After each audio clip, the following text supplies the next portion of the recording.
সালাম আলাইকুম ভাই। গরিব হয়ে জন্ম নেওয়াটাই ভুল। যদি গরিবের দুঃখ বলতে যাই তো অনেক মানুষই বলবো কি শালা গরিব হয়ে জন্ম নিছস কে। তো এই লেগে কিছু বলতেও না।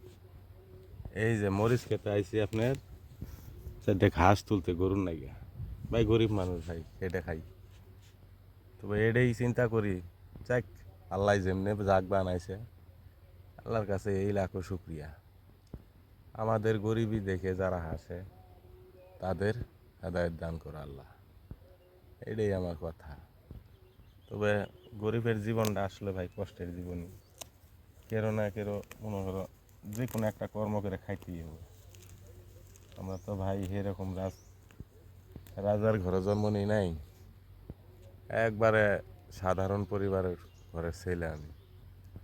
জীবনটা কাটে গেছে মনে করেন 20 বছর এমনি এমনি দৌড়াতে দৌড়াতে কিছু করতে পারি না। 20 বছর পরে একটা সঙ্গী পাইছি, এও মনে করেন ওই রকমই। আর কি বাস্তব জীবনটা বড় চলাই বড় কঠিন। ওভি এখন কোনো রকম করে দিন যায়, কিন্তু মাঝে মাঝে এরকম কষ্টের কাছে হেরে যায়।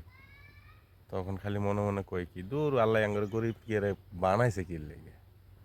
আবার নিজে প্রশ্ন করি কি রে, গরিব ধনী যদি এই পৃথিবীতে না থাকতো তাহলে তো কাউরে কেউ মানতই না। আমার আল্লাহ হয়তো গরিব বানাইছে, আর একজনের হয়তো আল্লাহ অবশ্য বানাইছে। তা আমি যদি ওর সময় বরাবর হইতাম তাহলে তো তারে আমি মানতামই না।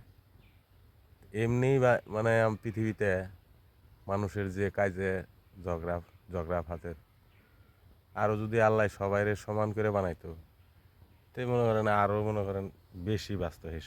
সেই সময় কেউ মানতো না। সবাই খালি কইতাম, আমি কইতাম আমাকে যদি ওইরকম করে বানাইতো আমি কইতাম যে আমি তোরে করতে চলুম কে, আমি তোরে ছাড়তে চলুম কে, তুই আর আমি বরাবরই তো।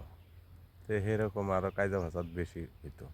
তো এটাই মনে মনে চিন্তা করলাম যে হ্যাঁ আল্লাহ ধনী গরিব যে বানাইছে এই কারণে যাতে একজনের একজন মাইনে চলে। এটাই সমাজের একটা নিয়ম।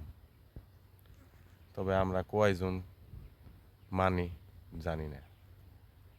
তবে আমার কথার কোনো আগামাথা হয়তো আপনারা খুঁজে পাইলেন না, কিন্তু মনের মধ্যে যা জাগলো দুঃখ, মানে গরিবের দুঃখ, এইটুকাই মানে বুঝাইবার আপনাদের চেষ্টা করলাম। তবে যে কতটুকু আপনাদের বুঝাইতে পারছি তবে আপনারাই ভালো জানেন, আমি বলতে পারবো না। তবে পারলে আমার ভিডিওটা ভাই লাইক কমেন্ট শেয়ার করেন।